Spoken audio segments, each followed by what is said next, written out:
We are live. We are live. College football's peek around the corner with your host, Greg Pflugar. We cover everything in college football because we love everything in college football. And if you do as well, please subscribe to our ever-growing channel. Smash that like button if you like our content. Share the video with your family and friends. Do not be afraid. Do not be afraid to be a PATC legend in the comments or with your phone calls. Give it to us. We are sitting on the corner of Keith Jackson Parkway and Kurt Gowdy Avenue. Welcome on in. We're live here Sunday evening. The Northwestern story continues. We at Peek Around the Corner. We go where the story goes. Period. End of story. We do not carry anybody's water. We do not carry the Big Ten's water. We do not carry the Big 12's water. We do not carry the Pac-12's water. We are not a consultant. We are not a propaganda machine. We are Peek Around the Corner. We go where the story goes. We skate where the puck is going to be. If you're from Minnesota, you understand that phrase. That's what we do here at Peek Around the Corner. Unfortunately, we got to continue to cover this Northwestern story. We're going to cover that first. The Athletic came out with a beautiful article written today. We're going to go through that article. We provide the link in the description. You can read the whole article, but we're going to go through it in the first part of our monologue. Then we're going to talk about, I'm going to tell a little story that happened on December 25th. 2016. In fact, somebody in the chat room knows this story. Mr. Jeff Olson, the evil Badger, one of my close friends, the Smacks, head on a swivel. He knows the story firsthand, so does Terry Aloysius Nord, Dan Leonard, And then Minnesota 247 got the story. And it reminds me, it's not the same. It's not the same. But this Minnesota story reminds me of somewhat of what's going to happen here, I believe, at Northwestern. And I'm going to tell the story, and I think it matches up pretty well, which we believe is going to happen with Coach Fitzgerald. Then we're going to talk about the Pac-12. Look, this was scheduled to be a 12-round fight, and I guess it's going to 15 rounds. And the Pac-12 is behind on points. They need a comeback. They need a comeback. Don't call it a comeback. Well, they need a comeback. And it has to happen on July 21st. They got to bring the goods, George Kliavkoff. Now, I know there's still a segment of people out there that don't believe any of this. They don't believe the Pac-12's in trouble. They don't believe any Pac-12 school would go to the Big 12. They still don't even believe that there was an in-person meeting on May 7th between Colorado and the Big 12 in the city of Chicago. They don't believe that the Colorado donors got together on May 24th in Boulder, Colorado. They don't believe that the big wells that got together with the Colorado administration on May 31st in Newport, California. By the way, we gave that information. We knew all that stuff was happening before it happened. We couldn't go into the details, but we gave you all a peek around the corner. There's a segment out there that don't believe any of this, that it's all made up, that Pete Thamel's are part of making the story up, that Paul Feinbaum is part of making the story up, that everybody's involved in this big, huge conspiracy. What we are all doing is telling the story the way it is today. And then, at Peek Around the Corner, we like to give predictions. We predicted that the Big 12 would successfully poach one or more Pac-12 schools, and we predicted that on February 24th, and it hasn't changed. We still have the line at -6.5. The Pac-12 needs a comeback. To keep those 10 schools together, they need a comeback. George Kliavkoff needs to bring the goods. The story is we follow, we go where the story goes. Peek around the corner. It's simple. We are not here to trash people. We are not here to condemn people. We are not here to carry anybody's water. I don't even carry my beloved Golden Gophers water. I've got them going 6-6. I've got so much heat from the Golden Gopher fans, but it's all in good fun. But the Pac-12 needs a comeback. They are behind in points. And what I just said is not a lie. It's not a lie. It's not a conspiracy. No, I don't dislike the Pac-12. Why would I dislike the Pac-12? There's no reason. Why would I like the Big 12 more than the Pac-12? There's no reason. I get in trouble with everybody because I go where the story goes. And the story has been the same for months and months and months. There is no deal. And where is the media deal coming from? Where is it coming from? Nobody has any idea. And that includes the West Coast writers. That includes some personalities on Twitter and on the message boards. They don't know where the deal's coming from. There hasn't even been positive leaks. And people blame this. People are blaming this Pac-12 situation on a bad PR game, a public relations game from the Pac-12. This is not about a bad public relations game. There's just nothing positive for them to talk about. It's this, the story is the inability to get a media deal that satisfies all 10 Pac-12, Pac-10 presidents. That's the story. The story isn't Dennis Dodd.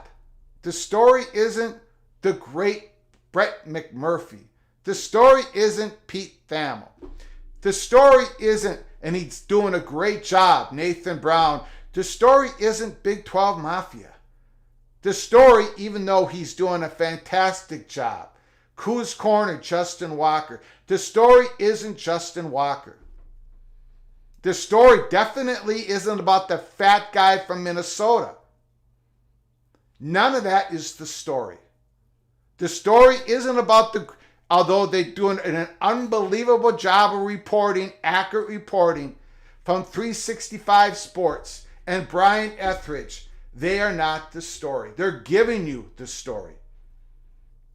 The story is Pac-12's inability at this time to get a media deal that can satisfy all 10 schools, that they would sign some sort of grant of rights and stay together. That's always been the story. And ladies and gentlemen, because I know we get new people in this channel all the time, so forgive me for those who've been around here since day one, the PATC community, which is fantastic, which makes this whole channel go. Forgive me for repeating this over and over again. But Colorado, it's not a fantasy. It's not a made-up story. It just we didn't pull it out of thin air and all of us decided to tell it. Colorado met with the Big 12 in person. That happened on May 7th. And we knew it was going to happen on April 28th. And we followed the story and it happened. And Colorado has made all these moves internally. So when they are ready, if they are ever ready to pull the trigger to move to the Big 12, they would have all their I's dotted, all their T's crossed. That's the story. That is what has been going on. And here at Peek Around the Corner, of course, because we knew of the in-person meeting and we knew of these internal donor meetings with the athletic director and the chancellor of Colorado, because we knew stuff was going on, of course we were going to post the Colorado Board of Regents meetings.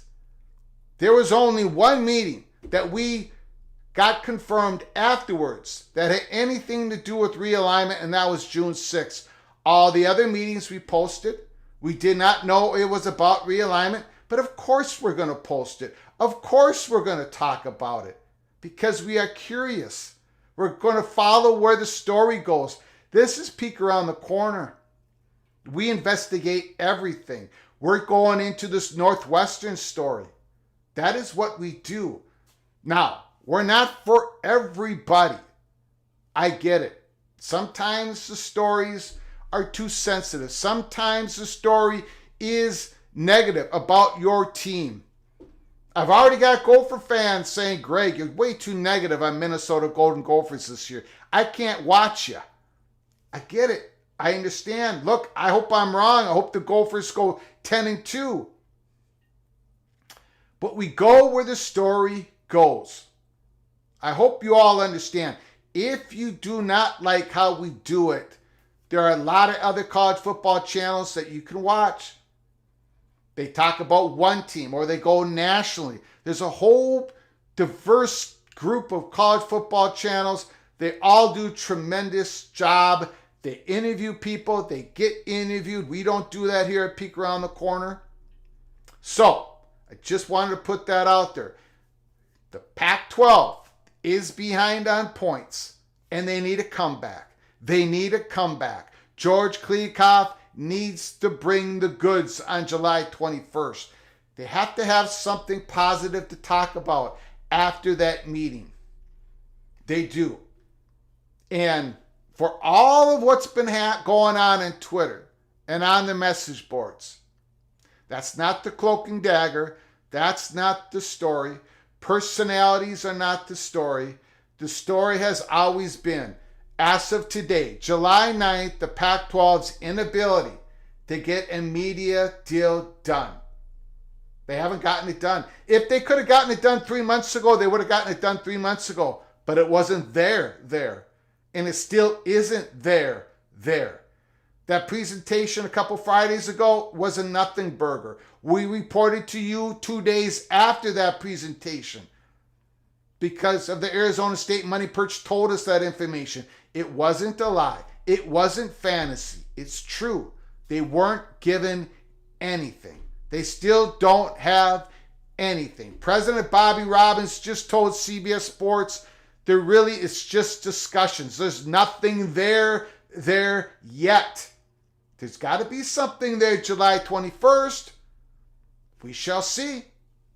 We'll see what happens July 21st, July 22nd, July 23rd, when whatever it is, if it's the great comeback story of George Kliavkoff and Pac-12, peek around the corner, we're going to cover it. But if it's the implosion, if it's the poaching, peek around the corner is going to cover it. Now, and by the way, on this show, July 9th, we're going to lock it in. Our final four, the four teams are going to get to the 2023 playoffs. Who's going to get to the final game? Who's going to win the championship game? I got a little hint. 1983 Sugar Bowl replay. There's your hint. We'll get to that at the end of the monologue. You can tell me how crazy and how wrong I am in the comment section. Let's get to it. Okay, big show tonight. Holy cow. First of all, let me thank everybody that's coming on in. James Foster, Bruce Harris, Kyle Visser, John Peterson, Robert Graves, Clint Moses, Ryan Brooks, Bruce Harris, the Boomer, Manny Palazzo, I'm on board. Tumasta, head is on a swivel, about to fall off. Curtis Brown, Wreckham, Texas Tech, Red Raiders, Christopher Shannon, Flugar for German, for Ferenc. Flugar is more of an Austrian name. It's practice flying field. Mason Randolph is in the house. Juan Carlos is in the house. Looks like everybody's in the house. DW2CB. Thank you for your super chat. If the story isn't around one corner, we peek around another corner. PATC, Pac-12, no deal or no deal. Swivelhead, thank you so much for your generosity to this channel. DW2CB, thank you so very much. Conundrum's back. Kenneth Bauman, Laura Weiss, Texas Tech Red Raiders in the house. Stephen McNeely, AMAC, Linear Concepts, we're just making bleep up. Greg loves the Hawkeyes. Greg does not love the Hawkeyes. Greg despises the Hawkeyes. It just so happened Greg picks the Iowa Hawkeyes to win the Big Ten West. And it kills me. It absolutely destroys me from within inside my soul that I have to pick the Iowa Hawkeyes, led by Cade McNamara, to win the Big Ten West. Daniel Montecastle, Mr. Hoosiers in the house. He's talking about linear deal equals $15 million per school. 5-6 year deal, streaming deal equals $21 million per school. Direct to consumer deal. We shall see. We shall see. Tom DeBay, Colorado and UConn to the Big 12 in August. Where is the deal, AMAC? Robert Graves, Georgia, Penn State. I'll believe in Penn State when they beat the Buckeyes. Okay, let's get to some stories here. We got to get to Northwestern. Here we go. Thanks for all joining us here Sunday evening. Peek around the corner. John Greenberg. Let me take a sip of my Diet Coke in my Cloak and Dagger mug here. 1 second. Greenberg This was this afternoon. Again, from The Athletic. We put a link in the description box. Latest Northwestern mess shows it's time for Pat Fitzgerald to go. I always found the idea of Pat Fitzgerald leaving Northwestern for the NFL to be kind of ludicrous. He was perfect for Northwestern, and vice versa. A walking pep rally of purple pride who can lead a team to an Outback Bowl or two. Could he have gotten an NFL head coaching gig? Sure. Would he have succeeded? I'm skeptical. Now Fitzgerald might have to leave his longtime home of Northwestern for football purgatory. And I'm not talking about the Chicago Bears. On Saturday, the Daily Northwestern published a sickening account of hazing in the football program. Based upon an interview with an anonymous player, it resembled the kind of story a college newspaper prints about a hardcore, out-of-control fraternity. A statement attributed to the Northwestern football team denied the severity of the allegations later Saturday. And we went through that letter.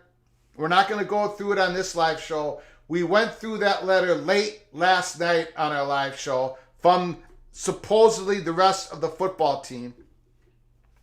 Call me a cynic, but while this was signed, the entire football team, sentences like this read like a PR professional spin. We are committed, quote, we are committed to fostering a supportive and inclusive environment that promotes the well-being and development of every individual on our team, unquote. Let's say the account, which was backed up by another anonymous player, given to the Daily Northwestern was exaggerated. That can certainly happen when you're relying on the memory and reliability of sources.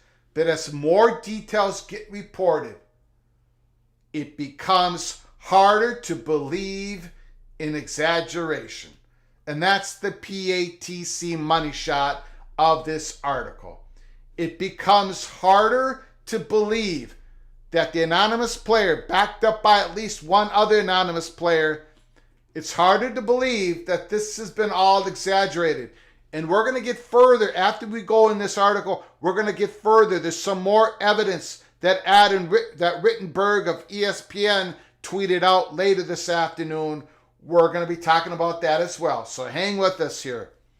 The account also comes a day after the university announced the end of its funded outside investigation of a whistleblower's accusations of hazing and bad behavior.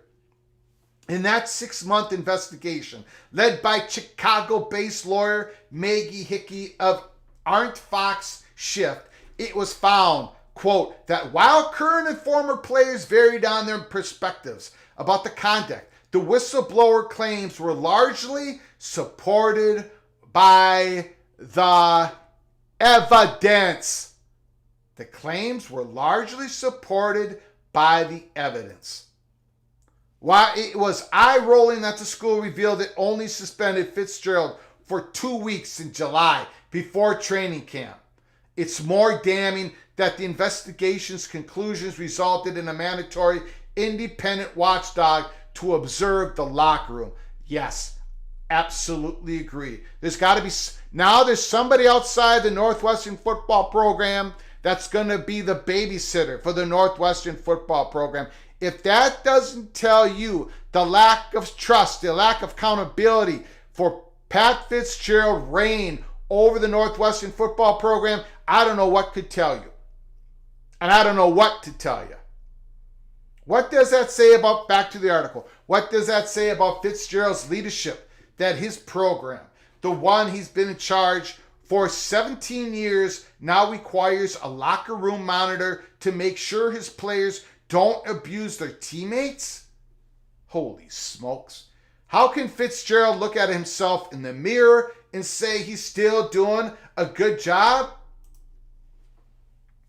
I was very disappointed when I heard about the allegations of hazing on our football team. Fitzgerald was quoted as saying in the university statement, although I was not aware of the alleged incidents, I have spoken to university officials and they informed me of a 2-week suspension effective immediately. On Saturday evening, Saturday evening, that was last night, following the Daily Story, that's the student newspaper in Northwestern. Northwestern President Michael Scheel, who was inaugurated in June, released a statement expressing that he may have erred in weighing the appropriate sanction for Fitzgerald. He noted that he focused on what Fitzgerald couldn't have been proven to know rather than what he should have known, and that he would be talking with university leadership. That's a good first step. Fitzgerald sure looks like a guy who lost control of his football program. And what else is he responsible for? Let's say Fitzgerald really was in the dark about the severity of these allegations. I'm not old enough yet to forget that teenagers and young adults often lead secret lives away from authority figures. The culture of hazing in college is insidious, but Fitzgerald is supposed to be the adult in charge. Did he not want to know what was going on? If he didn't know about it, he failed at his job. If he did know, he shouldn't be in a position of responsibility. Either way, he failed in his responsibility. In whatever's going on at Northwestern, the culture is not a winning one. In fact, it sure seems like, despite that gleaming new practice facility and other investments, Fitzgerald's program is getting worse, not better. Last season, Northwestern went 1-11. The program has 3 1-8 Big Ten seasons out of the last 4.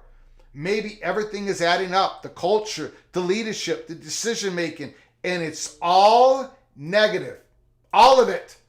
While it's easy to salivate over Northwestern's space-age training facility overlooking Lake Michigan, I always thought it was excessive and indicative not only the misplaced priorities at colleges across the country, but it also the hypocrisy of college athletics, where until recently everyone got paid except the actual labor. Fitzgerald is not the only football coach, but also the face of the athletic department. And right away, Northwestern is trying to finalize an $800 million renovation of the decrepit Ryan Field. Another building should fix all the program's problems, right? What a mess. I don't envy Scheel and the new athletic director, Derek Craig. It's also important to remember this story comes 2 years after cheerleaders sued the school. The backlash that followed cost a longtime athletic administrator at Northwestern the AD job. It's clear by Scheel's reaction Saturday night that the school knows something else has to be done.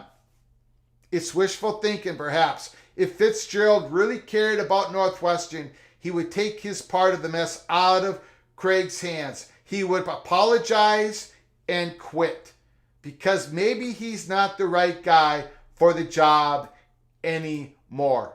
And finally, in the article, Fitzgerald used to be known as the guy who you would send your son to play for, regardless of the wins and losses. But how can someone say that right now? They can't. They can't. Now, here is Rittenberg. Adam Rittenberg, ESPN, earlier today. More on this story. The former Northwestern player sent ESPN a screenshot of a whiteboard, which he says was in the middle of the locker room. Image is headline Shrek List and includes a list of players' names and several bulleted items, including naked slingshot and naked bear crawls. Now that whiteboard, there's a screenshot of that whiteboard. Shrek List, naked bear crawls, naked slingshot. That was all part of the report, of the investigation. What this anonymous player alleged as part of the sexual assault, this was all part of that report. And sure enough, this player has an image of a whiteboard in the middle of the locker room. In the middle of the locker room. Rittenberg adds, "We are not publishing the photo, but former players said that was in the middle of the locker room for all eyes to see throughout my entire time in the program. Every single player in this program from 2020 to 2023 knows what Shrek is and knows about the hazing that occurs." Wow. And I can understand why ESPN is not showing the photo. There's players' names on that. I mean, yeah, I suppose you could blur out the names, but then you don't have much anyways. I suppose you could blur out all the names but keep the Shrek comment up there, the other stuff. This is bad. This is bad. I think Pat Fitzgerald, I believe he's going to get let go. And I think that's what's going to happen. Now, do we have any intel on it? No. But I think that's what's going to happen. I'm going to tell you a story here. A lot of people in the PATC community, probably most of your first time that you listen to me talk, Greg Flugar, was on Twitter or was on this YouTube channel having to do with the USC story. That wasn't the first story we broke at a Flug Empire Twitter account. At Minnesota 247, the first big story. Now, we had broken some other little stories before that. We had some other big stories that we broke. We were the ones who said that Notre Dame was talking to Big Ten, and they were getting close to becoming a Big Ten member of the Men's Hockey Conference. Other stories, but the first big story we broke locally is we got a call on December 25th, 2016, from BTM, our guy Money Perch, saying that Tracy Claeys, was the head coach of the Minnesota Golden Gophers, was going to get let go. He was going to get let go 212 hours from now. They knew the exact time that Tracy Claeys, the head coach of the Golden Gophers, was going to get let go. And I was also told that PJ Fleck was going to be target number one for the athletic director, Mark Coyle, the new athletic director, Mark Coyle. And that Fleck was going to be given about 72 hours to decide, and then they were going to go on to target number two. I went to Minnesota 247, and on Christmas Day, December 25th, and Jeff Olson is in the chat room, and he can confirm it. A couple of other my friends confirm it. People at Minnesota 247, if they're in the chat room, they can confirm it.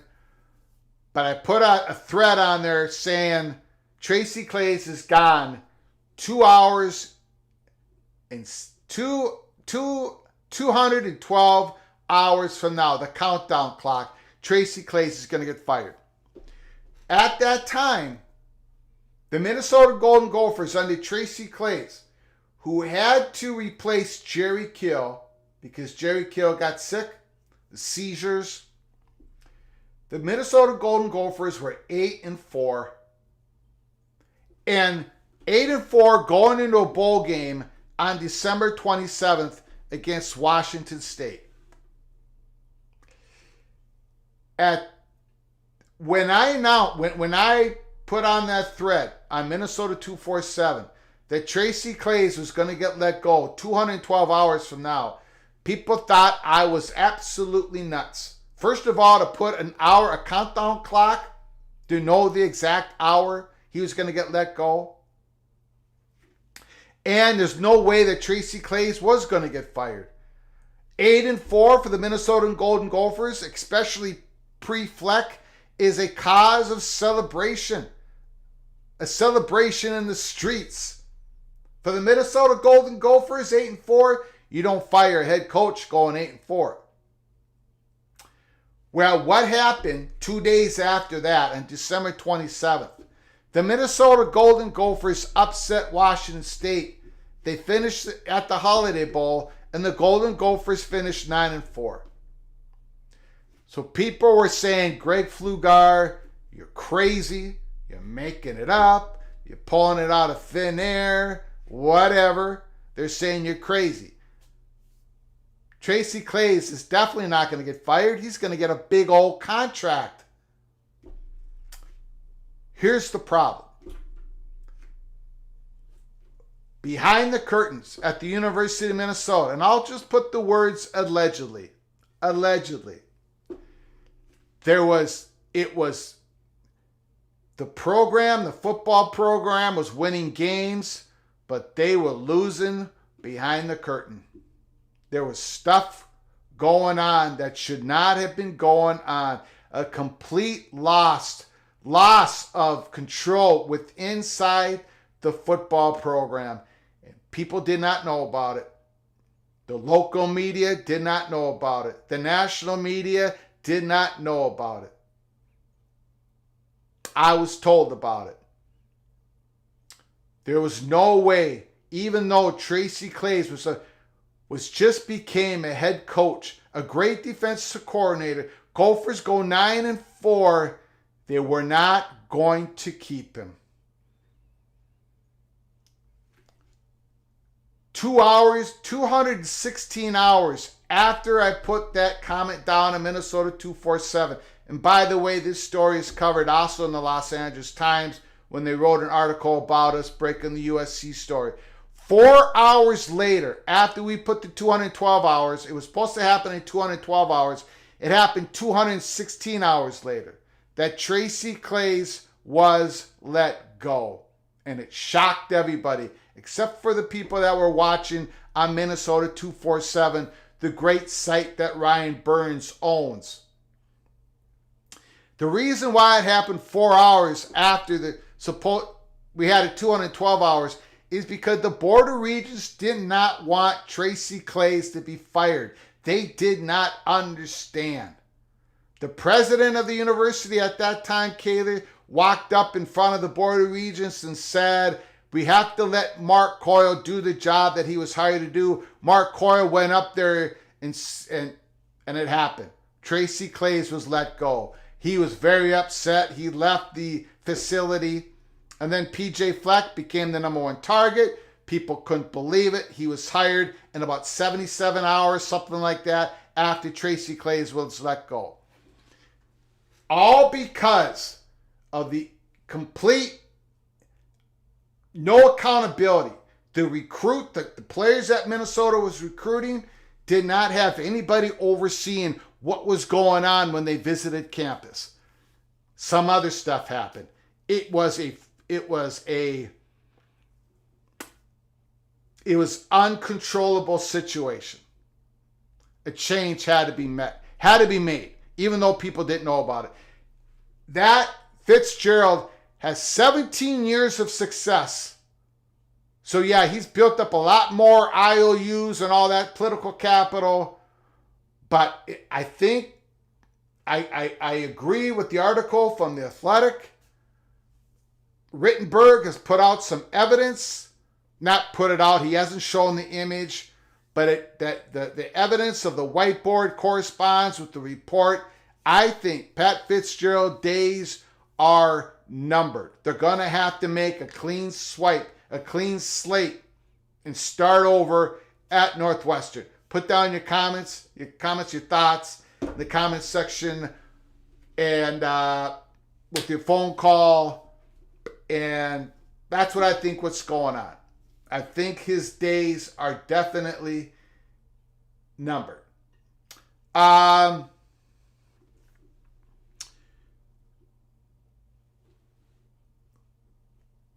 These are my final four. My final four. Put down your Final Four. If you've got them now here on July 9th, we're going to do it right now. At the end of the season, at the end of the conference championship games, the Georgia Bulldogs are going to be the number 1 seed for the Invitational 14 playoff. The number 2 team will be Penn State as they run the board. They're both going to be 13-0, excuse me. Number 3 is going to be the Florida State Seminoles. Number 4 is going to be the Washington Huskies. Those are our 4 those are going to be our 4 playoff teams. We're predicting right now. We're not going to change unless Michael Penix breaks a leg or something in August camp. Those are the 4 teams going to the playoffs. Tell me how wrong I am. We think LSU just misses out. We think Alabama slips and slides a little bit this year. We think Texas just misses out on the playoffs. So what happens in the playoffs here at Peek Around the Corner? Our prediction, Greg the Heater for 2023. Georgia defeats Washington in the semifinal game. Penn State defeats Florida State in the semifinal game. And the replay of the 1983 Sugar Bowl, where Penn State defeated Georgia. Number 2 Penn State versus number 1 Georgia, 1983 Sugar Bowl. Penn State won 27-23. Let's do it again. Penn State, number 2 in the country, 27. Georgia, number 1 team in the country, 23. PATC's prediction for the national championship for 2023, the Penn State Nittany Lions, Coach Franklin gets it done. Tell me how crazy I am. Give it to me. Give it to me in the comments section. Stephen McNeely, Greg, you are so wrong. Christopher Shannon, Georgia, Michigan, Oregon, Florida State. Oh boy, Ted's coming in. Penn State now going 6-6. There's no question. The Nittany Lion fans are not happy with my prediction that they're going to win the national championship. But come on, this is it. Greg the Heater this year. Greg the Heater. AAR says Georgia, Alabama, Clemson. Carson, Greg, can I get some of what you're smoking? Thank you so much.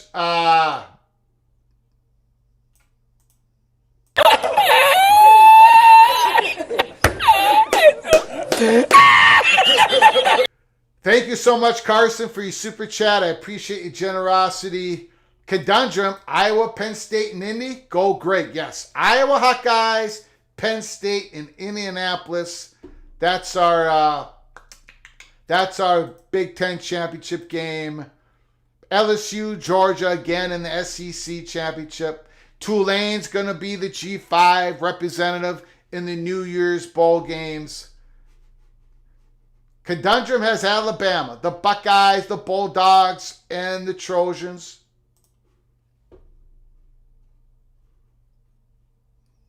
Mike Smith does not like my prediction. Come on.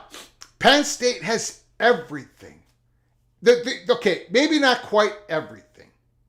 They don't have a quarterback that has a whole lot of experience. He's talented, man. He is so very talented, but I get it. He hasn't seen a whole lot of live bullets. Neither has the Georgia quarterback. Neither has the Buckeyes quarterback. Alabama has some quarterback issues. Definitely have some quarterback issues. I think they have an offensive coordinator issue. LSU is looming. They're looming there. Florida State, definite. Washington, definite. But Penn State has that great left tackle. Penn State has 2 prime running backs. They're going to have huge years. Their secondary is fantastic. Their defense is very good. I see Penn State Nittany Lions as your national champions. Drew Alley, yes, absolutely. John Peterson, Penn State won't win the Big Ten East. People picking Texas like the Horns don't have a proud tradition of underachieving. Carson, peek around the doobie. Holy smokes. Holy smokes. Long shots. USC, Florida State Seminoles, Notre Dame Legends, AAR. Wow. People are not liking. Greg having extra magic mushrooms on his pizza. David Hackett, Georgia, LSU, Ohio State, Texas. David Hackett's got Quinn Ears getting it done. Getting it done. Christopher Shannon says James Franklin isn't that guy. If he does, this is the year. This is the year. This is the year. Now I know, look, I think the Michigan Wolverines, you're stacked. You're stacked this year. But I can just see them being mentally broken this year. They should have gone to the championship game in their minds. They blew it. They blew it on defense. I know they're back this year, but I just think mentally, emotionally, they're going to get tripped up. Things are going to go south. They're going to doubt themselves, and the Nittany Lions are going to take them. That's what I'm seeing, guys. That's what I'm seeing, gals. I see the Washington Huskies just having an unbelievable, epic year out in Seattle. That offense, Onduze, McMillan, offensive coordinator's coming back. They're solid on defense. They got their rush edges returning. Washington Huskies going to the playoffs. I don't see Washington here being predicted in the chat. Monavision's got USC, LSU, Georgia, in Michigan. LSU, I got them fifth. They're going to be nipping at Georgia's. They're going to be nipping at them. I don't think it's going to be Alabama nipping at Georgia. I think it's going to be LSU. Lee says Michigan, Texas A&M, USC, North Carolina. James Franklin is going to call something stupid versus Ohio State in the shoe to blow it again. Amax says Texas would be a nightmare scenario. Christopher Shannon, no conference, will get 2 teams this year.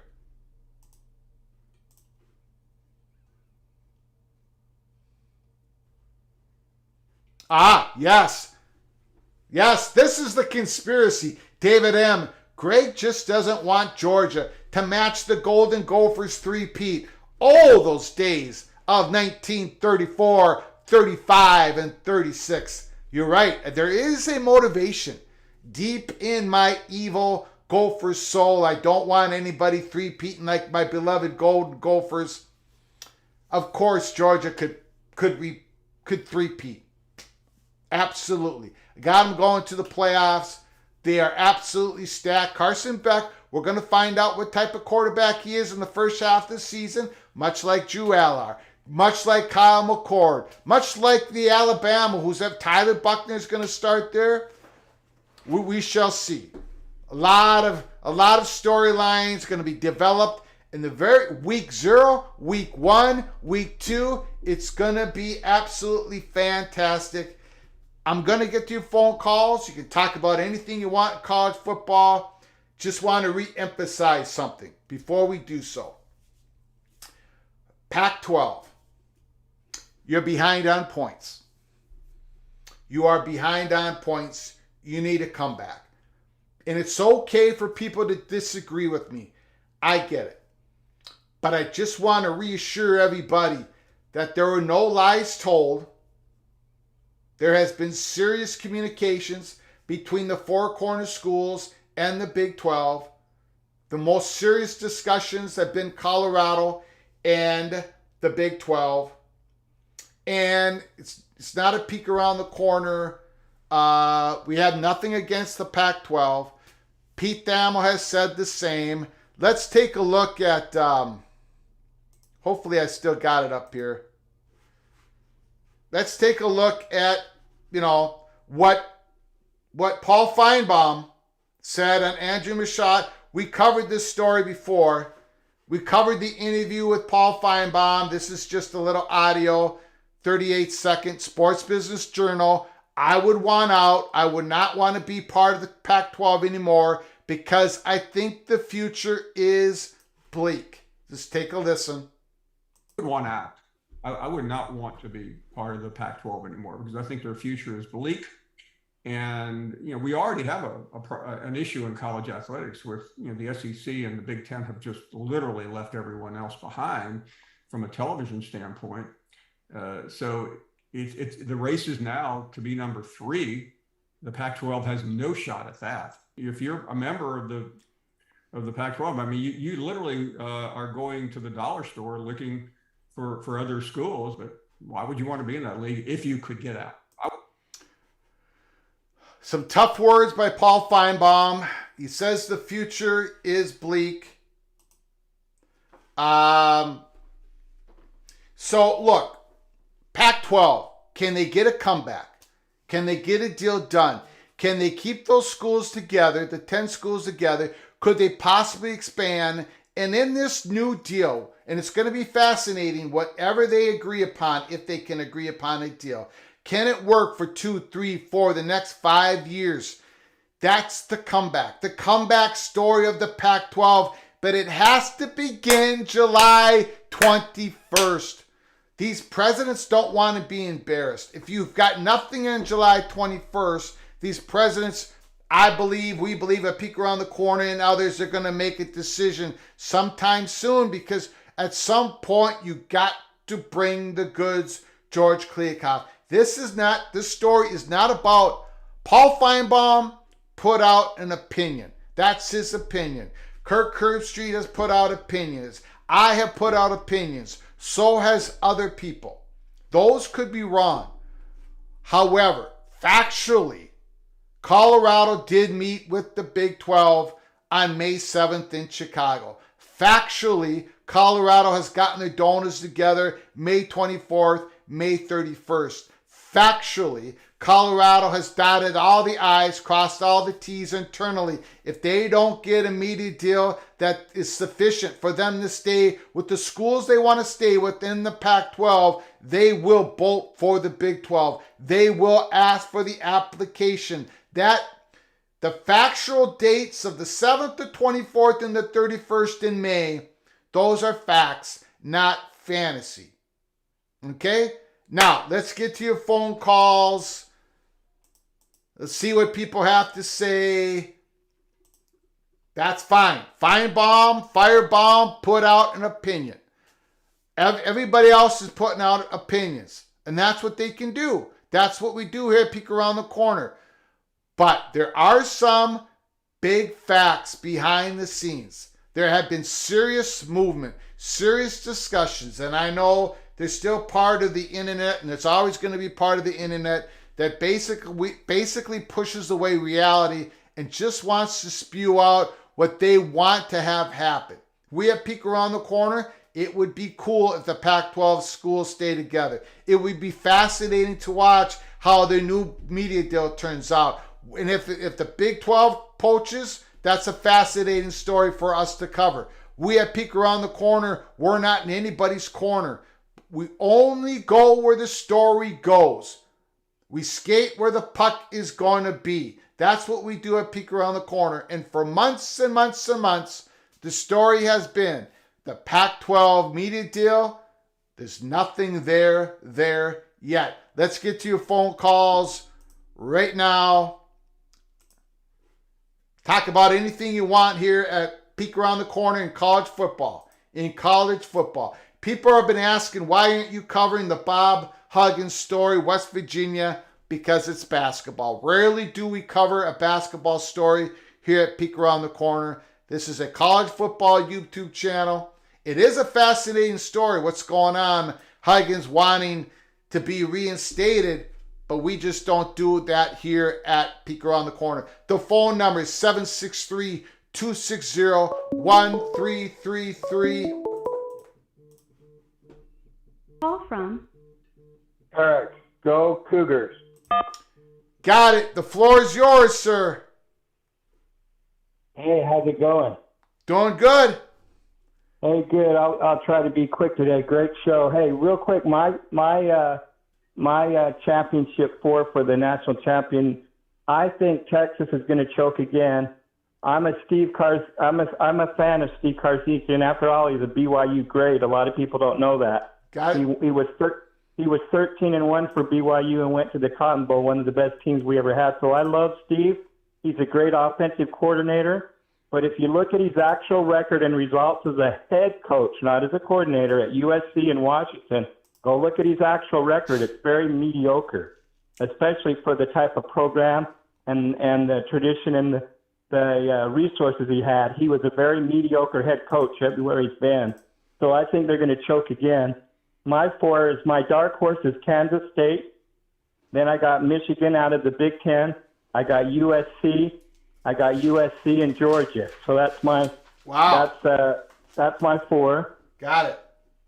I don't think there's going to be any comeback for the Pac-12. It's just going to be a delayed suicide of their own making, because even if they get an agreement this time, the next time their agreement comes up, it's going to be a short one, and then that's when the Four Corners and Washington and USC leave. I don't think they're staying long-term past one more media deal. There might still be a PAC, but it'll be a shell of its former self, and the real PAC will cease to exist. So I don't think even if they get a deal, I don't think it's a comeback. I just believe it's basically a delayed suicide of the PAC. I don't think that they're really going to survive long term. I mean, as we know it, they might have the name PAC, but it won't be the conference. Most of the teams will be gone. It'll be new teams. And one last prediction, I wondered what you thought. I think that most of this will be resolved by August 1st. And I mean, there's going to be details that need to be wrapped up. But I think by August 1st, you're going to know if the Four Corners are going or not to the Big 12, because they've got to have some time if they're going to integrate them into a 2024-25 season. I would love to see, both Arizona State, and I would even love to see UConn come, because I would like to see them get to 16 so they could have four pods, a Western pod with BYU, Arizona State, Colorado, a Midwest pod with Oklahoma State, Kansas State, Iowa State, and an Eastern pod with West Virginia, Cincinnati, UCF, and Connecticut. I think that would be awesome for scheduling, and I think it would be great for the conference. What do you think about that? I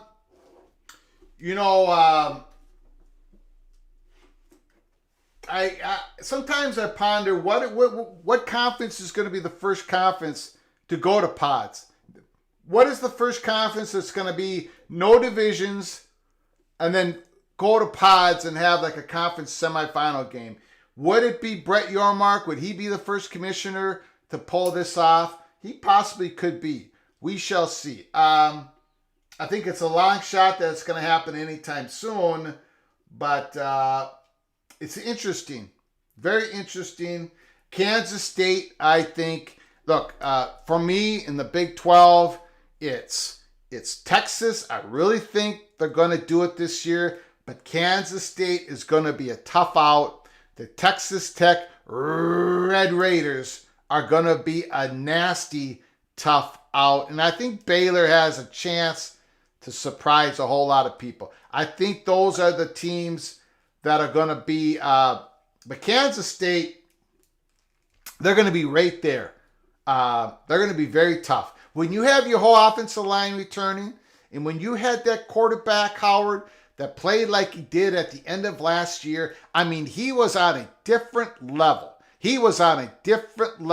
And you have that offensive line. Deuce Vaughn, I get it. That's going to hurt. But I think they're comfortable. They love their coach. The coach is on a roll. They're having a good recruiting season class again. I think Kansas State, man, Texas has got to have their P's and Q's. They got to be lined up. They got to be ready to win the Big 12 championship. They're going to have to play their best against Kansas State. But I agree with you too. Texas Tech is also another dark horse. I see them second or third, and they're going to be right there. They're really tough, and they got a great young coach, and he's recruiting well. They're enthusiastic. I got Texas Tech right there with those other two. Yeah. Okay, thanks for the call, Eric. Hey, thank you, and you have a blessed weekend. And tell the little general we said hi, and Got it. thanks for letting you have this time to do this show with us. You have a got good it. day. Thank you, sir. Appreciate it. Bye-bye.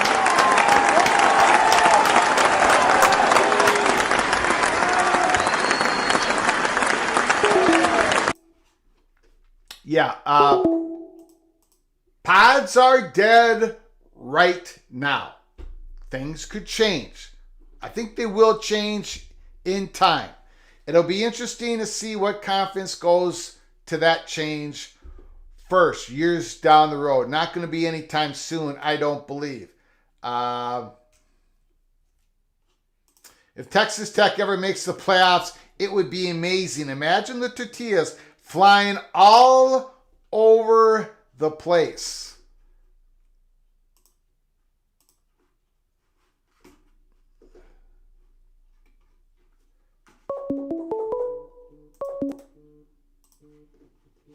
Call from Steve. Steve, Mr. Cincinnati Bearcat, the floor is yours, good sir. All right, here we go. The comeback, July 21st. I've got. You there, Greg? Yes, sir. I'm right here. Okay, my phone's acting up a little. All right, I got LSU 1. Got it? I've got Ohio State 2. The Buckeyes, got it? I've got LSU. I'm sorry. Ohio. Let me look at it again. Yep. I've got LSU, Ohio State, USC, and Florida State. Got it. LSU, Ohio State, USC, Florida State. So you got LSU, Florida State, and the Buckeyes against the Trojans. Gone back a little bit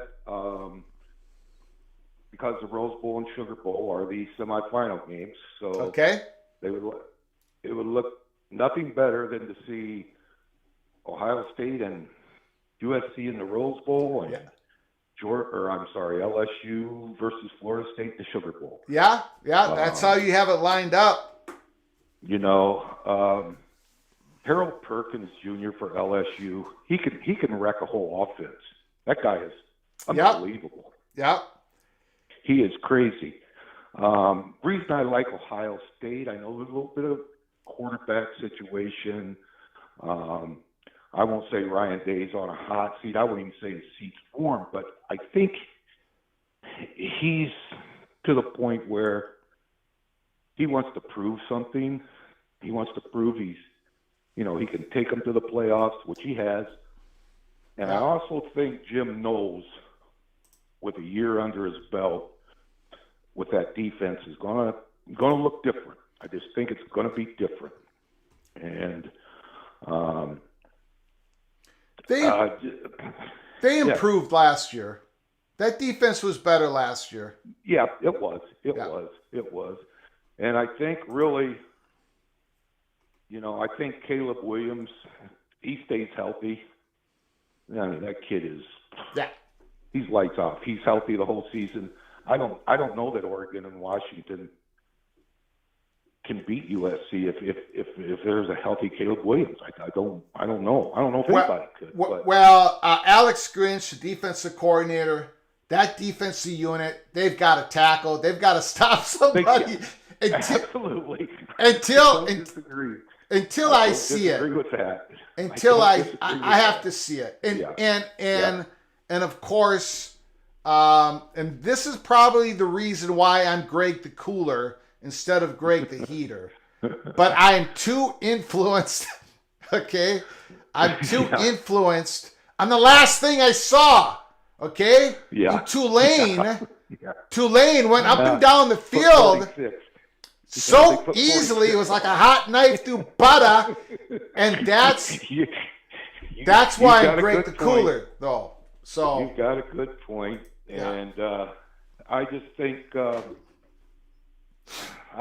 I don't know. I think Florida State just glides through the ACC this year. I really do. oh yeah, I think really so do. too. I just think they got enough talent now. I think Norville did a great job. Yeah. I think I just think they glide through the ACC. Another point, real quick. Then I'll Yep. get out of here, Greg, because Yep. I'm tired of talking about the Pac-12 deal. Yeah. Your show earlier today. Yes, sir.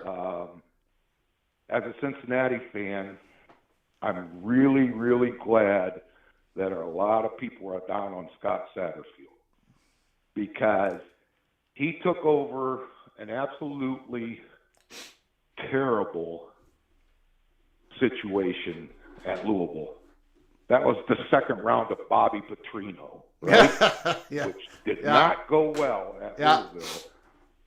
Satterfield steps in. Hey, he didn't set the house on fire, but it took him a couple years to get to get the house in order. And after that, they were fairly competitive. They were fairly talented.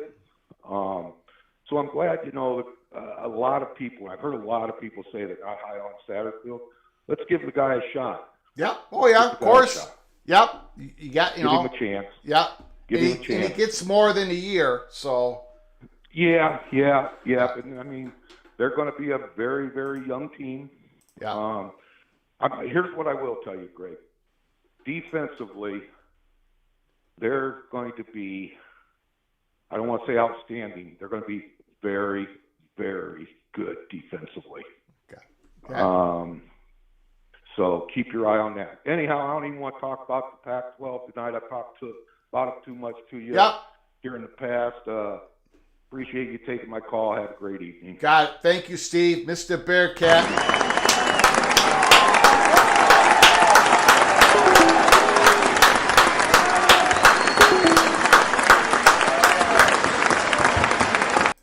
Great call. Great call.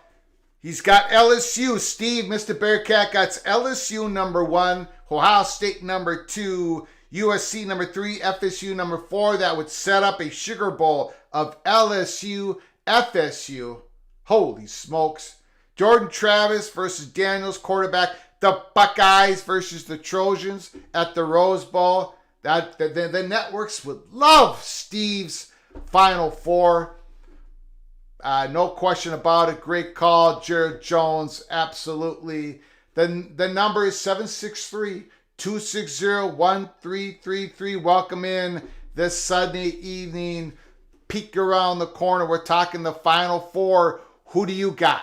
Who do you got? Peek around the corner. We got number 1, Georgia. Number 2, Penn State. Florida State, number 3, Washington. Number 4, Georgia beating Washington. Penn State beating the Florida State Seminoles, and the Penn State Nittany Lions defeating Georgia 27-23, the exact same score the Nittany Lions beat Georgia in 1983. Georgia. They're not going to do it. They're not going to win. They're not going to go three-peat. 2-time defending, reigning, undisputed national champions, Georgia Bulldogs, will go down to the Penn State Nittany Lions. Yes, I am nuts. I am crazy. Go Tigers.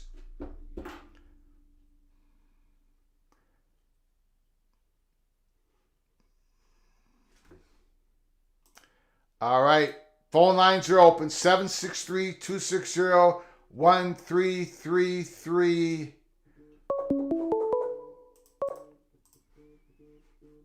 Call from Immaculate. Immaculate is on the line. Brian, the floor is yours. What's going on, sir? Well, there isn't much to talk about in terms of realignment. I think we're all just waiting until media day, right? Yes, sir. Yes, sir. We got the I guess we'll talk Northwestern about- story. We're doing we're kind of doing our playoff predictions, but you can talk about whatever you want, Brian. The floor is absolutely yours. Anything in college football. Well, the Northwestern story is pretty ugly. I kind of don't really want to go too much into that. Yeah. The top four, I got to tell you, I think the school that no one wants to talk about, because me more than anyone else, but unfortunately, I think it's Alabama. Oh, nah, come on. I'm looking at schedules right now on my screen. and- Okay, hold on. and Let me get to I it. hate it, but that LSU-Alabama game, I think, is going to determine it all. Okay, let me get to their. Hold on a second. I was unprepared. Alabama. Every single one Alabama. of their tough games is at home. Every single one of them. Okay, Middle Tennessee. They're at home against Texas. And that's one of the reasons why I don't have Texas in the playoffs as the Big 12 champion. At UCF, at home against Ole Miss, and I think Ole Miss is going to be a tough team again this year, but Alabama has them at home. Mm-hmm. At Mississippi State, at Texas A&M, at Which is home a big against question. Arkansas, at home against Tennessee, at home against LSU, Kentucky. I got Kentucky as my top sleeper team this year. Chattanooga and at Auburn. I understand. You're right. The schedule is a good one for Alabama. It's rough because and if you look at LSU, theirs is the same way. Like theirs is basically their game against Alabama, and it comes through. Well, it's at Alabama. Yeah. LSU's their schedule is actually easier. I understand what you're coming from. Yeah, But yeah. Simpson, Milroe, and Buckner. Who's their quarterback? And their offensive coordinator is Tommy Rees. And I am not a fan of Tommy Rees. I get it. Nick Saban, he brings these guys in. He gives them a chance to regroup themselves. Most of these offensive coordinators, they flourish under Nick Saban. But Tommy Rees's offenses at Notre Dame have been clunky. That's the best way I can put it. No rhyme or reason. I have been his biggest critic. Tommy Rees, the Notre Dame fan base is cut right in the middle when it comes to Tommy Rees. Half of them said he's smart. he could be a great offensive coordinator, but Notre Dame is just behind the chains when it comes to recruiting, especially the wide receiver room. They haven't had a good wide receiver room in years. And Tommy Rees has got handcuffs on him, and he's absolutely brilliant. The other half of Notre Dame fan base says he's a dog. He's no good. He's lousy. He doesn't know what he's doing. He's incompetent. So we're going to find out. He's the offensive coordinator at Alabama. He's got the toys, right? He's gonna have better pieces. Although he doesn't have the quarterback. I don't know, man. Tyler Buckner, physically, he's pretty good. He's a big guy. He's tough, but I don't think he's got that skill level needed in the SEC, and I think they're in trouble this year. Can I ask you a question? Yep. Did you have an opinion on Mac Jones before his first season as starter? No, I really didn't. Although I got to just kinda say, he came was out of much nowhere. better than I thought he was going to be. Yeah. And the thing at Alabama is you're gonna have weapons. Yeah. You're gonna have weapons. You're gonna have a line. I hopefully I don't make any Irish mad here, but I gotta tell you, Notre Dame's been a bit overrated for a while now. It's just because of who they are and Brandon and everyone wants them on. And but they're not where they should be. And I think at Alabama, if Reese is as good as some people say they is, I think they'll figure it out with the quarterback, because you really don't need a great quarterback there. You really don't. As an ASU guy, I'll say the quarterback they have at LSU, I've never really been that impressed with him. He was good last year. Gold, but in terms of like being like a real knockout quarterback, he's kind of up and down. He was very good last year, but he got nicked up. He nicked up. Huh? He has moments. That's for sure. That's why I say he's got an article. He's a tough kid. Yeah. Really plays, but at times it just seems to be a bit much for him. But we'll see. I kind of have to go with Alabama at home on that one. Okay. So we'll see. I'm thinking Alabama's in there. Georgia's got an easy one, but are they going to get tripped up against Tennessee? Second to last game of the year at Tennessee. How close was Tennessee to doing that? I think Tennessee has a better quarterback now. Oh, no. Okay, I mean, if we want to talk about like proven quarterback, maybe not. But that guy has got so much arm talent and so much potential. We'll see if this caller is trunk knife. No, I think that Tennessee could do it. But, people will think what they want on that. Well, I was a big fan of Hendon Hooker before the season started last year. I had Tennessee finishing the top 10 by the end of the season. I predicted that at the start of the season. They weren't even in the preseason top 25. Tennessee was the one thing I got right last year, and it basically had to do with their incredible wide receivers and Hendon Hooker, who I thought was completely undervalued, and he was going into the season. And Joe Milton, he can throw it 100 yards, right? And he had a great performance with Tennessee. But I saw him too much at Michigan. I think Tennessee's taken a step back this year, more than a step back. How's their defense? Well, defensively, I think they're going to be better than they were last year. Last year, their defense was a little bit better than they have been, which isn't saying a heck of a lot.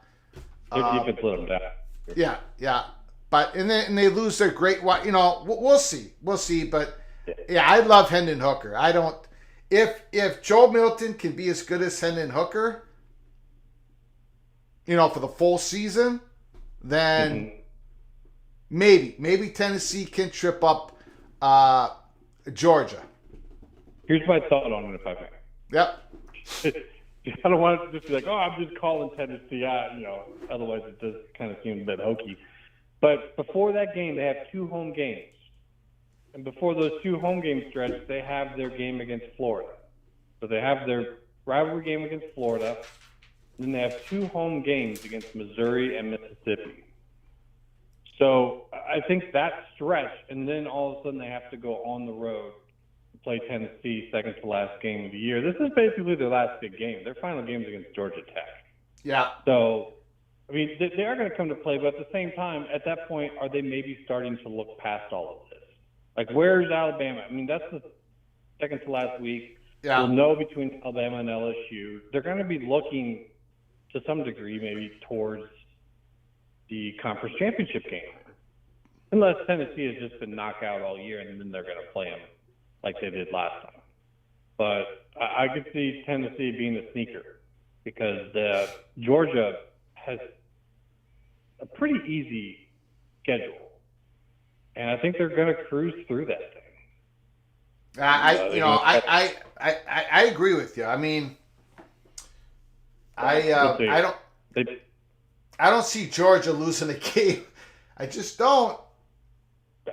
I mean, if I was betting on it, I'd bet on Georgia beating Tennessee for sure. Yeah. But just the way it lines up, that's the one that could trip them up. Yeah, I agree with you. And of course they got the great Brock Bowers, the tight end. He's going to help, and that defense is going to help Carson Beck get his feet under him early in the season, and then they're just going to roll.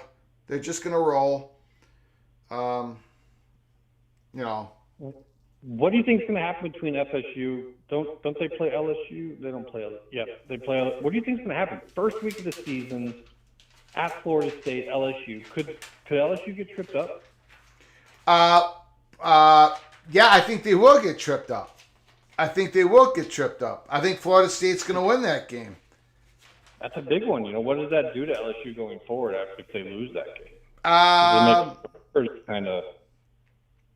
Well, I've got LSU beating Alabama. I said that in an earlier show. So I got LSU just missing the playoffs, the 14 playoffs, because they lose to Florida State. I got Florida State in the playoffs. And then I got LSU beating Alabama, and Alabama's going to get tripped up twice this year. So they're not going to make the playoffs. But I got LSU winning the rest of the games and just missing the playoffs. I mean, they're going to lose to Georgia, right? So, I got Florida State winning that game. That's September 3rd. That's Sunday, right? I think that's Sunday, isn't it? Yeah, that's Sunday. That's a monster game. That's a monster game.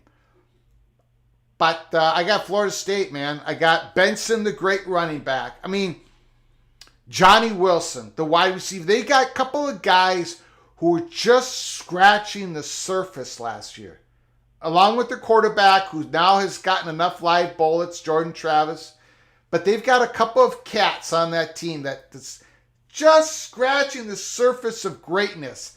And I think that Sunday night against LSU, you're going to see greatness all over the field. And when they got Jared Verse, the great defensive end rusher, when he announced that he was coming back next year, because he could have been drafted at least in the second round of the NFL last spring, maybe the late first.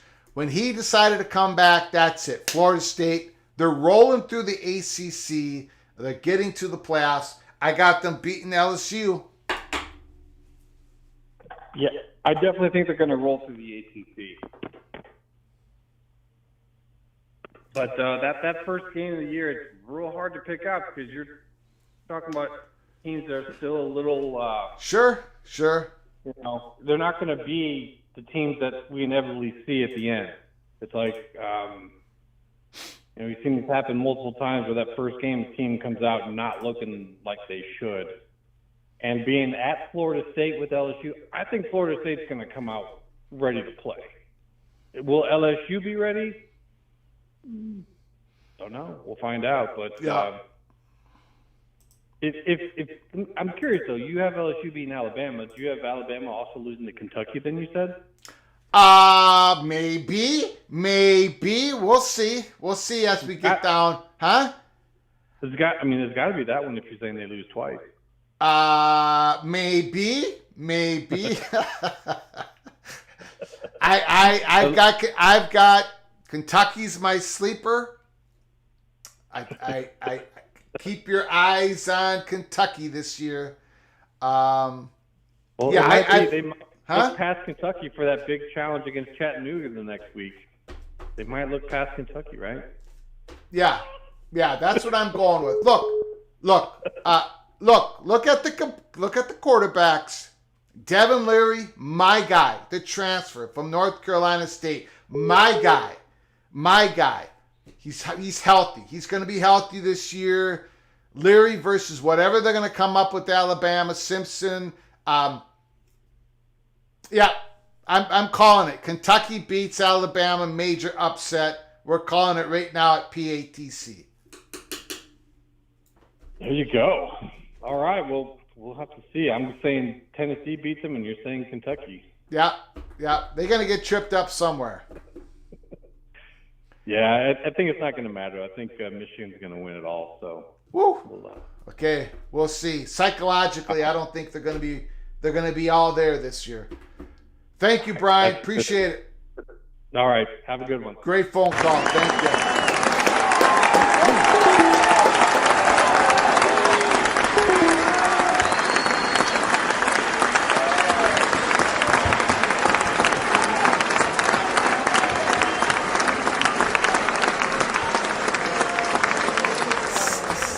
Stephen McNeely, don't sleep on Kentucky. Craig Kirsch, right off Alabama, the Alabama Crimson Tide, at your own peril. Call from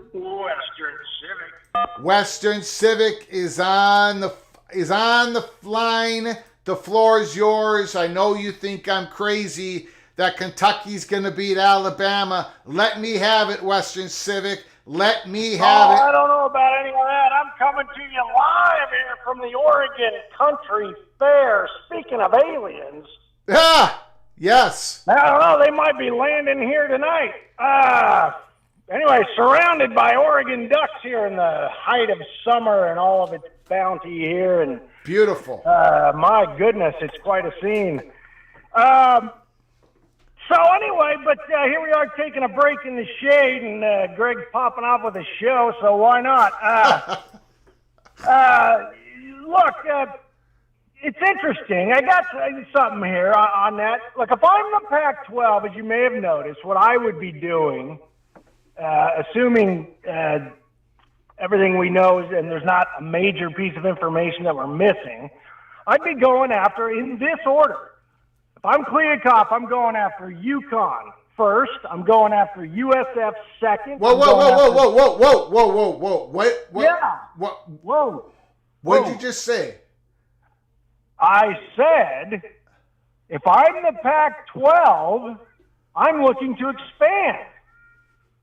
If I'm operating in a vacuum, and I'm just the Pac-12 as we believe it sits, that it doesn't have some understanding that it's about to just be swallowed up by the Big Ten, I am trying to expand. And if you go to those East Coast schools, you give the networks what they're asking for, which is basically the night slot for free, right? If they don't have to sign a contract with the Big Ten, then, the Pac-12, if they don't have to sign a contract with the Pac-12, and they can get West Coast evening games through another conference contract, that's a lot cheaper, yeah? Okay. So, go ahead. So your number one school that Pac-12 should expand with is UConn and then University of South Florida? Yes, sir. And the reason, first off, UConn's not going to the Big 12. I know they don't want to go there. They're not going to go there. They fit very well. They're much more of an ACC Pac-12 school, and they'll fit very well. And they should go get them and get into that Northeast market, get USF, and then when the ACC blows, go after Duke and Pitt. And then after you get UConn and USF, then you go after Tulane and Rice. And then if there's room, you go after SMU and San Diego State. I don't think that's happening, and that's what I wanted to get to. I don't think it's happening because we'd have a clue about that. Don't you think, Greg? Maybe not, but I'm not here. I'm throwing that idea at people mentioning it down there, but I'm not getting anything concrete that's actually happening. What are they serving at this Oregon fair that you're at, Western Civic? They are not Pac-12. Pac-12. Hold on a second. Hold on. The Pac-12. When you had the University of California, Berkeley Board of Regents having meetings, when you have about UCLA leaving for the Big Ten, when you have George Kliavkoff writing letters about the student athletes being drained at UCLA to go travel to the Midwest, to the East Coast in a Big Ten schedule, when you're saying all this, when the Pac-12 has denied expansion from any other region in the country for years and years and years, suddenly the Pac-12 is going to expand. They're missing a big gap hole in Southern California. They're going to go all the way to UConn to expand and then down to Florida. Western Civic, I love you, man. Hey, I love diversity. I love diversity. I love disagreement. I love different angles. But that is not going to happen, my friend. Not going to happen. Well, I may not. It doesn't appear to be happening. I'm just saying, if I was George Kliavkoff, that's exactly what I would be doing. I would want to capture, because look, the PAC is gone. Look, the UCLA, we've got to reinvent something else. It's not ever going to come back. It's gone. Okay, whatever this is going to be something different, and we need to think big. And then you turn the corner on the networks, which are really what's driving all this whole story, as you know, Greg. You're just getting the media wing in. I mean, you're getting fed by somebody who wants to feed you what they want to feed you, and a lot with all these other people about, let's see if they can pick a couple of these off. We like the idea. We don't care about the academic angle. We're ESPN. We're selling football games here. Let's see if we can bowl over these AAU schools.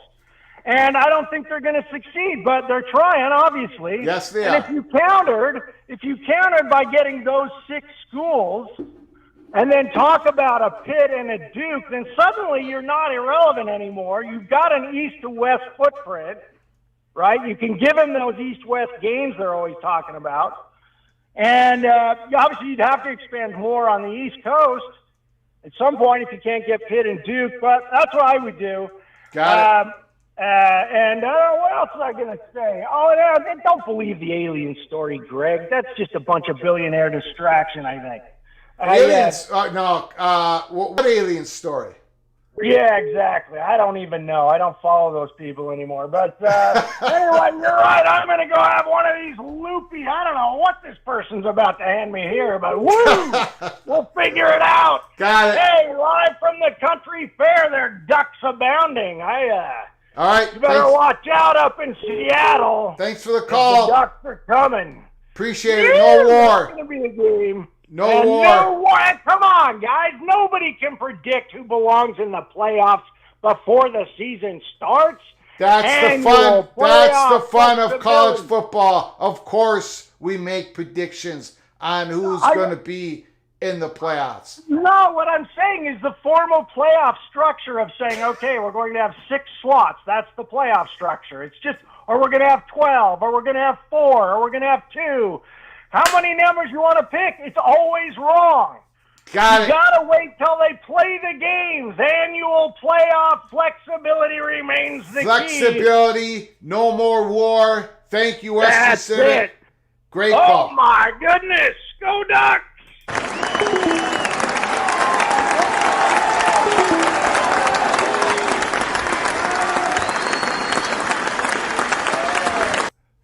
UConn to the Pac-12. That is what Western Civic would do if he was the Pac-12 commissioner. Okay. Try to call again. I know we had some calls coming in when Western Civic was talking. 763-260-1333. Give us a call here at Peek Around the Corner. If you're new to the channel, please subscribe to the channel. Smash that like button. It helps with the algorithm so much at YouTube. It gets us more exposure. Share the video with your family and friends. If you want to donate to this independent college football YouTube channel, when you make a comment, just hit the $sign and we'll get to your comment as soon as possible. Thank you all for joining us here Sunday evening. Peek Around the Corner. Again, the number is 763-260-1333. Talk college football. We're talking about the Northwestern story. We're talking about who are going to be our Final Four in the invitational playoffs this year. We put out our prediction at Peek Around the Corner. Everybody's putting out their predictions, and we'll see what happens. I cannot wait. We are 7 Saturdays away from college football 2023, and at Peek Around the Corner, we're going to be covering all of it. Every Saturday night, we're going to be doing a rap show. We're going to be talking about everything that's going on in Saturday, and we'll be doing a live watch party for a game that's going on Saturday night. We're going to be doing everything in college football during the season. So stick with us here at Peek Around the Corner. If you like our content, subscribe to our channel and join us here in this PATC community. Call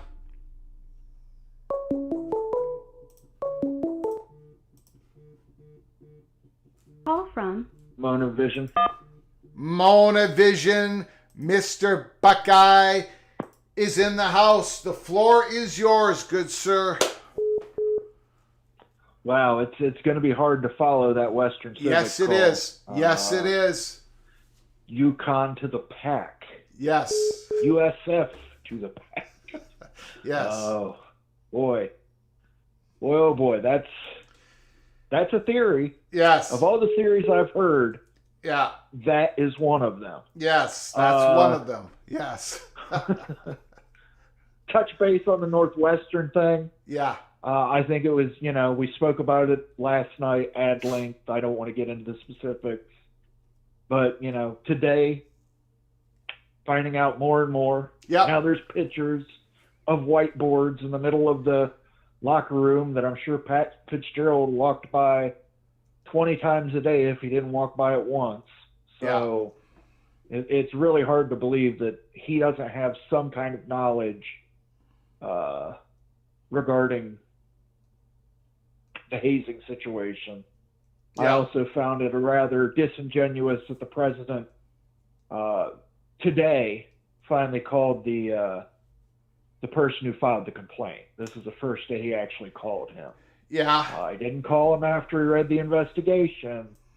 He waited to call him until it became a PR issue. After the daily student newspaper. Right. Put it out there. After the actual students of Northwestern investigated it and put those accusations out there. Otherwise, that had never come to the light of day. So you got to give Northwestern one thing. They do win in academics, because I don't know if I would have those kind of cojones to write that kind of piece while you're a student at that school. Yeah. So kudos to them. Excellent job, excellent journalism right there on their half. My Final Four, Greg, I mentioned it earlier. I think LSU is going to win the SEC West this year. Got it. I like Georgia to win the SEC East. I like LSU to beat Georgia in the SEC championship game and get the number 1 slot. Yep. I see University of Michigan and Ohio State. The game will once again be 2 undefeated teams.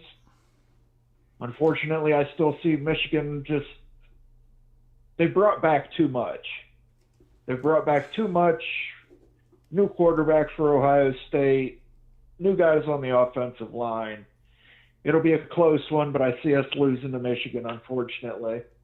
But prove me wrong, Buckeyes. And I see USC running away with the Pac-12 this year. Ooh. I know their defense is terrible, but for as bad as the defense is, I don't know that there's anybody in the Pac-10 that can stop that offense. If Caleb can stay healthy, I don't see that there's anybody that can stop that offense. Yeah. And they got they've got themselves a great transfer receiver, Dorian Singer from Arizona. So they just reload on the transfer portal when it comes to the wide receiver position. In regards to Michigan, they're stacked, but it does. No one seems to agree with me. Monovision. They're bringing everybody back, but they're also bringing back another sting, another loss in the college football playoffs, a game that they believe they should not have lost. And again, I go back to it. It was a horrific coaching defensive blunder in that job. And doesn't that weigh on the minds of these same players? They're coming back for the 3rd year. Doesn't that weigh on their mind? Aren't they bringing that emotional baggage with them for this year as well? Well, you're right. In all due respect, Michigan should have beat TCU last year. But you can't put it all on the coaches, because there were several mistakes made by players in that game as well in terms of execution. But I don't think that that's going to carry over for them. As cruel as it sounds, I think Michigan's used to disappointment in the postseason at this point. So I don't think that they're going to be dragging any baggage with them over this year. But we'll see. It's a matter of, it's just there's so much talent they're bringing back. It's hard to pick against talent. And they've got a lot of talent there. They've kept their coaching staff pretty much intact. I just think this is going to be the year they go and they lose in the first round again to USC. Because I think that's what's going to happen. I see Michigan at 2, USC at 3. I see a rematch between LSU and Georgia in the and that's going to be weird because you're going to have LSU and Georgia in the SEC championship game, and then it's going to turn right around and they're going to play each other again in the playoffs. But I do see USC getting through the PAC unscathed and Michigan getting through the Big unscathed. So, and I think they give the nod to Michigan, obviously, because I think the Big's a stronger conference for that number 2 seed. And then USC would take number 3, and Georgia would take number 4. Got it. I don't know who's going to win that Georgia-LSU game in the playoffs. I think LSU is going to win it in the regular season championship game, but I'm not betting against Kirby Smart in the playoffs. Yeah, tough guy to go against, no question about it. And I think we go back to Georgia's schedule. It's the perfect schedule to get Carson Beck's feet under him as he begins. I think Carson Beck's thrown the ball like 36 times so far in his college career, something like that. He's kind of like the Kyle McCord of the Buckeyes, really. So, and there's a lot of that throughout the top teams in college football. There's a lot of quarterbacks that, they haven't faced the live bullets. Caleb Williams, Drake May, the great quarterback, North Carolina, but North Carolina's not going to be in contention, I don't think. No. So I don't see anybody in the ACC. You got Michigan and you got Ohio State going undefeated, which means into the game. Huh? Yeah. Which means both of those schools defeat my beloved Minnesota Golden Gophers. That's what you got. Yeah, I've got both those schools beating Penn State too. Buckle up, baby. Buckle up. Championship. It's just never bet against Kirby Smart and never bet on James Franklin. He will make a play call at some point in the season that'll cost that team a game. I hope it's against Ohio State. Nothing would make me happier. But no relegation, Greg, and no future big expansion without Notre Dame. Got it. Thank you, sir. Great phone call.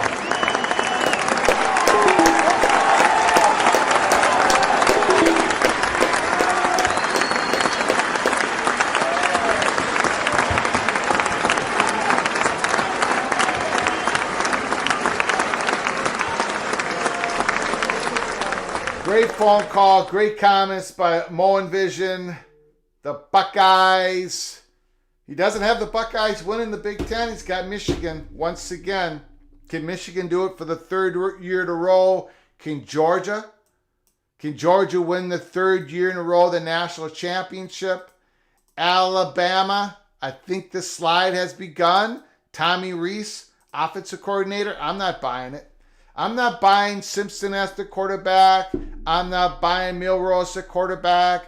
Tyler Buckner has got some ability. He's faced some live bullets. But he's not Mac Jones. He's not any of those guys that Alabama has had years gone by. I think LSU is going to be nipping at. I think LSU is going to be the clear second best team in the SEC, and they got a chance to be the best SEC team this year. But Georgia, they're not going to quite do it. They're going to fall just short of three-peating to match the Golden Gophers of 1934, 1935, 1936.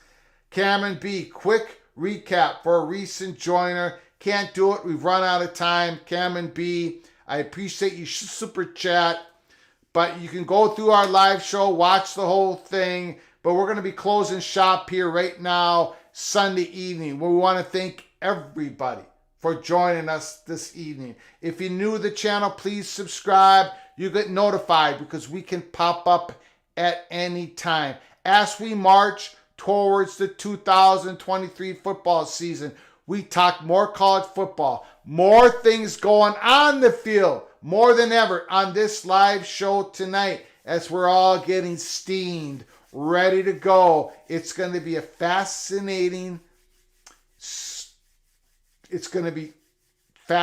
to watch. The last year of the Big 12 before Oklahoma and Texas leave. The last year in the Pac-12 before UCLA and USC leaves. And we have new conferences, really rebuilt conferences. Conference USA is rebuilt. We got the Big 12 with the four new schools of BYU, UCF, Cincinnati, Houston. It's going to be fascinating to watch. So stick with us here at Peek Around the Corner. Northwestern story. It's not a fun one to cover, but we go where the story goes here at Peek Around the Corner. We skate where the puck is going to, and that's the same thing what we're doing with the Pac-12 story for months and months and months. George Kliakoff is going to have to bring the goods on July 21st. The Pac-12 is behind on points. They need a comeback. They need a comeback. They need to get a deal done that keeps all 10 schools together. That's not fantasy. That's not grabbing something out of thin air. That is reality. Until next time, from all of us at Peek Around the Corner to all of you, please, you all take great care of each other. Thank you so very much.